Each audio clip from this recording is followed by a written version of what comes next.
ఇప్పుడు మీరు వరుసగా చెప్తారన్నమాట. దేవుడు ఒక్కడే. ఒక్క దేవుళ్ళు ఎన్ని భాగాలు? ముగ్గురు వ్యక్తులు. ఎవరు వాళ్ళు? మళ్ళీ ఆ ముగ్గురు వ్యక్తులు ఒక్కొక్కరు మళ్ళీ ఏమై ఉన్నారు?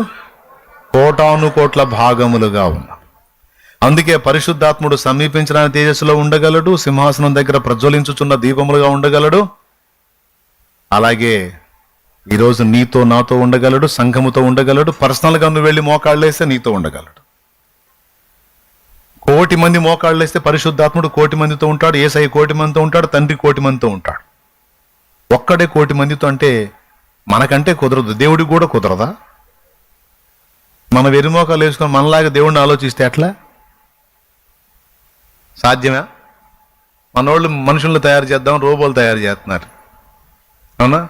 ఆ మధ్య హోటల్లో అన్ని రోబోలే సర్వ్ చేస్తాయంటే పోయా. ఆ రోబోలన్నీ ఒక మూలన పెట్టారు, ఎందుకంటే లోపల మిషన్లు చెడిపోయినాయి. స్తోత్రం. మట్టి బొమ్మను చేసి నాసికారంధ్రాల్లో జీవవాయువును ఊది ఇంత చక్కని ఆకృతిగా మానవుణ్ణి నిర్మించాడు ఆయన. బొమ్మను తయారు చేసి అని ఊది బతుకురా అంటే మట్టి బొమ్మ మనిషి అయ్యాడు. మళ్ళీ ఆయన ఊదిన జీవాత్మ బయటికి పోయిందంటే మళ్ళా బొమ్మే. నీకు నువ్వు పిలిచిందా లేదు? పుల్లయ్య వచ్చాడు చూడు, అమ్మా అయ్యా అమ్మా లే అంటే లేవరు. పొరపాటున నువ్వు ఎంతసేపు అడిగామని లేచినా నువ్వు ఆడుండవు.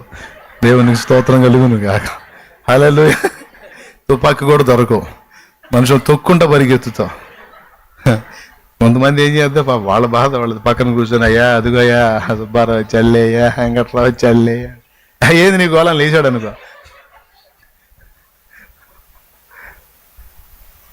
ఊపిరి ఊదక ముందు మట్టి బొమ్మ, ఊపిరి ఊదినాక మనిషి, ఆ ఊపిరి తిరిగి తీసుకున్న తర్వాత మట్టి బొమ్మ. అబ్బా బొమ్మను ఆడిస్తున్నాడు చూసావా? మరి నీకు నాకు చేత దాడిచ్చు. మరి మళ్ళీ ఈ బొమ్మ నుంచి ఎన్ని బొమ్మలు ఉత్పత్తి అయినాయి? ఆదిలో చేసిన ఆ 2 బొమ్మలే. ఆ 2 బొమ్మల నుంచి ఉత్పత్తి అయింది ఇప్పుడు కోట్లు కోట్లు. ఎన్ని బొమ్మలు వచ్చినాయో చూడండి. స్తోత్రం. మరి రోబోని చేస్తారు, ఇంకో రోబోని కనమని ఒక రోబోని